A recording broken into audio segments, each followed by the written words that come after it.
Hola, buen día. Mi nombre es Ender Rodríguez. Somos estudiantes de la Universidad de Pamplona de la Facultad de Artes y Humanidades del programa de Derecho.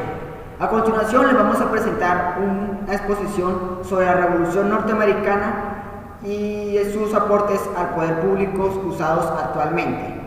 Esta exposición está dividida en tres temas: la historia y causas de la Revolución Norteamericana, los hechos y desarrollos de la Revolución Norteamericana y las consecuencias y aportes de la Revolución Norteamericana, en las cuales les voy a hablar. ¿Quién les habla junto con mis compañeros? Hola, buen día. Mi nombre es Fabián Soler y les voy a hablar sobre hechos y desarrollo de la Revolución Norteamericana. Buenos días, mi nombre es Wilmer Andrés Ravelo Lozano y les voy a hablar sobre la historia y causas sobre la Revolución Norteamericana. Para comenzar, es muy importante saber que los colonos que llevaron al norte del continente americano en los primeros 3/4 del siglo XVII fueron ingleses, que salieron de su país perseguidos por ideas religiosas o políticas, es decir, los protestantes que no estaban de acuerdo con el catolicismo y el gobernante del rey Jorge III. En 1680 fueron llegando muchos inmigrantes de Holanda, Alemania, Irlanda, Escocia, Suiza y Francia, de tal modo que entre fines del siglo XVII y comienzos del siglo XVIII había se establecido 13 colonias. Causas de la Revolución Norteamericana. La vida de estas colonias se desarrollaba en forma tranquila, no teniendo más vínculo con la corona que el sentirse ingleses unidos por la tradición y las costumbres. Ellos se gobernaban a sí mismos y los únicos incidentes que podían derivarse tenían lugar por su esfuerzo conquistador hacia las sierras del legendario y lejano oeste. Es decir, solo eran ingleses por su idioma y costumbre. Además tenían un espíritu de conquista hacia el oeste. Este fue el motivo de las masacres de los nativos de este lugar. Intereses económicos distintos. El mercantilismo, teoría económica aceptada en Inglaterra, indicaba que la riqueza de un país consistía en exportar productos caros e importar poco y barato. Esto lo aplica en las colonias como si estas fueran países extranjeros, impidiendo que éstas realicen sus propios productos industriales, es decir, comprar las materias primas y vender los productos ya introducidos. Hacia 1763, Inglaterra atravesaba una serie de crisis económicas a raíz de la guerra contra Francia. Abro comillas, guerra de los 7 años, cierro comillas, donde tuvo Canadá y Luisiana. Sin embargo, el tesoro se vio empobrecido y para resarciarse, el Parlamento dio varias leyes que fueron las que, en definitiva, precipitaron el proceso emancipador americano. Es decir, el Parlamento inglés empezó a cobrar un alto impuesto a los colonos de Norteamérica para así restablecer su economía. Las leyes impuestas para limitar la libertad de las colonias. Esta ley consistía en fijar un sello el cual debía estar presente en todos los periódicos, hojas impresas, contratos de arrendamiento y documentos legales cuyo producto se destinaría únicamente a defender, proteger y asegurar la colonia. Les estoy hablando claramente de ley del impuesto al timbre. También debemos decir que en el fondo de la recaudación debía pasar a la corona y al entenderlo así, los colonos opusieron resistencia y en un primer congreso reunidos en 1765 en Nueva York aprobaron que, abro comillas, nunca les habían impuesto ni les podían imponer contribuciones, pues no tenían representantes en el Parlamento y que en la ley del timbre tenían manifestaciones a violar los derechos y libertades de los colonos.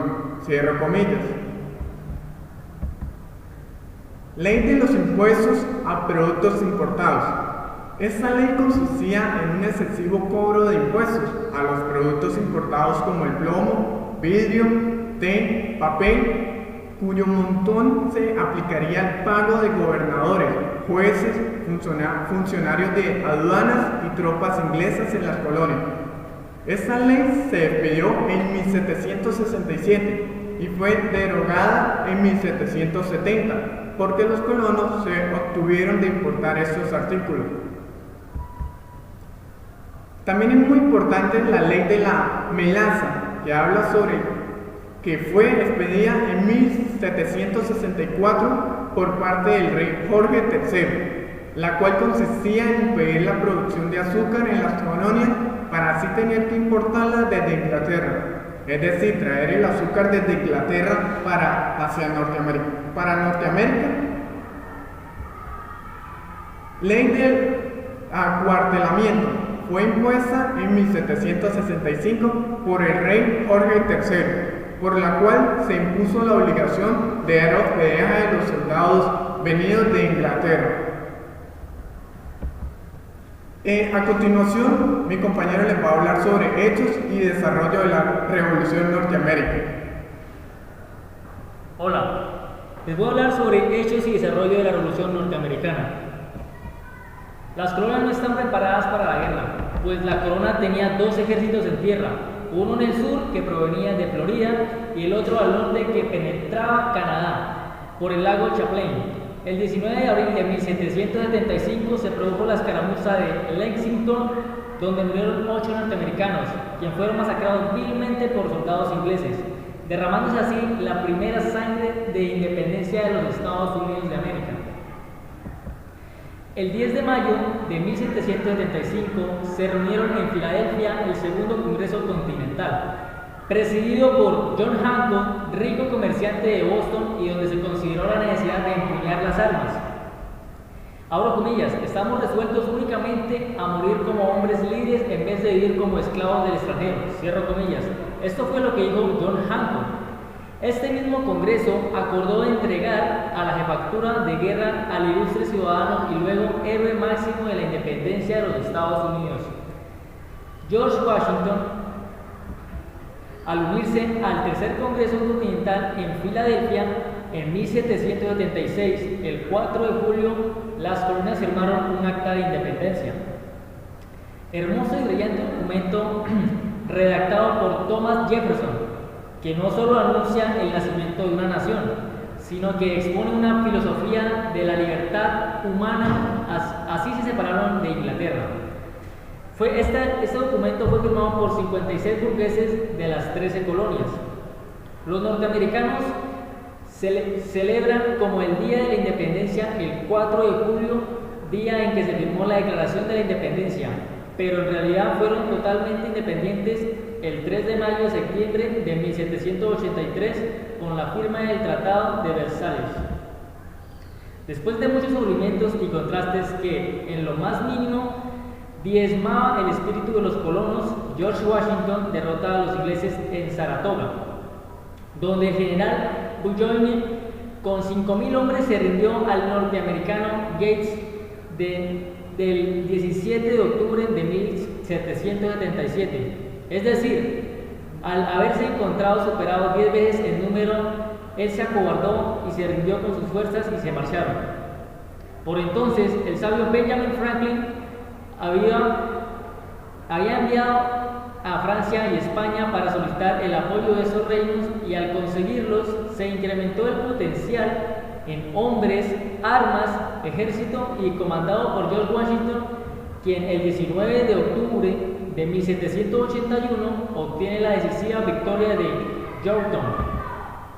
Al conocerse el Parlamento la victoria de los colonos, la Cámara de los Comunes votó porque se pusiera fin a la guerra. Las negociaciones se iniciaron oficialmente el 17 en abril de 1782 y terminaron con el Tratado de Versalles del 3 de septiembre de 1783, por el cual Inglaterra reconocía la independencia, libertad y soberanía de 13 colonias y renunciaba a sus posesiones. A continuación, mi compañero Ender Rodríguez les va a hablar sobre las consecuencias de la Revolución Norteamericana. Hola, muy buen día. Les voy a hablar sobre las consecuencias de la Revolución Norteamericana. La primera consecuencia, políticamente, ideas ilustradas.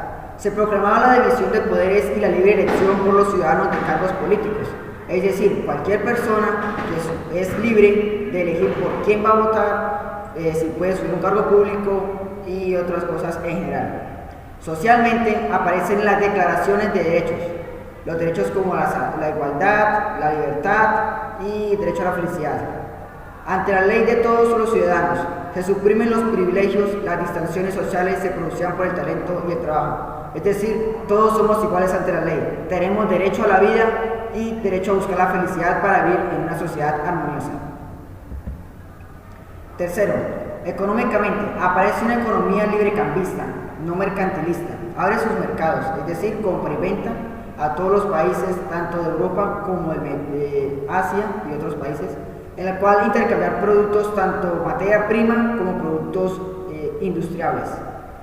Cuarto, culturalmente, las ideas ilustradas son llevadas a la práctica y funcionan. América se convierte en un modelo a imitar por las sociedades europeas y por las colonias españolas. La revolución es posible, es decir, las 13 colonias fueron los primeros en realizar una revolución y ser independientes de su país conquistador. Esto fue de gran ejemplo para los otros países que estaban sometidos como América del Sur y, como está en nuestro caso, Colombia, que fue sometido por los españoles. Ahora, siguiente tema. ¿Por qué es importante para nosotros la revolución norteamericana? Primero, por primera vez en la historia, una colonia se emancipaba y se declaraba independiente, es decir, se liberaba de la opresión de su país colonizador y empezaba a surgir como un nuevo país, una nueva nación. Segundo, demostró el éxito del gobierno republicano y constitucional, es decir, ellos al ser independientes montaron un nuevo modelo puro republicano y constitucional, el cual constaba de contener un presidente, cámara de representantes, en fin, lo que hoy en día se ve. Tercero, demostró también que siendo libres los colonos se gobernaban mejor, es decir, al tener mayor libertad, como ya les mencioné anteriormente, derecho a la vida, derecho a la libertad y derecho a ser feliz, las personas al no estar sometidas a otras personas, estaban siendo gobernadas mucho mejor y más tranquilas. Cuarto, los principios sostenidos en su declaración de independencia contienen los derechos naturales del hombre y las obligaciones de los gobernantes que fueron traducidos al castellano, circulando así por las colonias españolas de América del Sur. Es decir, la Constitución donde se firmaron por 56 burgueses, como ya les comentó mi compañero anteriormente, fue traducida al español y la hicieron circular por América del Sur, es decir, a las colonias de Colombia, Venezuela, Perú, y en fin, todos los países o naciones que estaban gobernadas por la corona española, en la cual para que así tomaran una iniciativa revolucionaria y se fueran revolucionando y ser libres de su país opresor. Listo. Como siguiente tema, otra consecuencia de la revolución fue el nacimiento de los Estados Unidos de América. Al terminar el proceso emancipatorio, vino el problema de la formación de un solo Estado federal o de varios estados independientes y autónomos, como es el caso de hoy en Estados Unidos, en el cual hay una constitución para toda la nación, aunque sus estados independientes tienen una constitución individual. Es decir, estos estados tienen cierta política, pero a nivel ya del país hay una que los gobierna a todos. Bueno, sin seguir más, seguimos con el tema. Esto se solucionó mediante la integración de una convención constitucional reunida en Filadelfia, la que aprobó la primera constitución de los Estados Unidos en 1787, que creaba una república federal y democrática. Eligió como primer presidente a George Washington, el cual fue el comandante en la Revolución Norteamérica. Como conclusión, puedo dar a decir que en la parte de historia, los ingleses huyeron de Inglaterra por no estar conformes con la religión y el gobierno. Llegaron a Norteamérica, se establecieron. Inglaterra quiso establecer su política hacia esas 13 colonias, lo cual esto las hizo crear una especie de conflicto y revolución, en la cual se liberaron de Inglaterra y se formaron como una nación independiente, la cual dio como consecuencia al primer presidente de los Estados Unidos y el primer presidente del mundo. Entonces, ese es uno de los aportes de la Revolución Norteamericana hacia la Revolución Norteamericana utilizados actualmente hoy en día. Esto ha sido todo por hoy. Muchas gracias por su atención. Muchas gracias por haber compartido eso con nosotros. Feliz día. Hasta luego, hasta la próxima. Chao.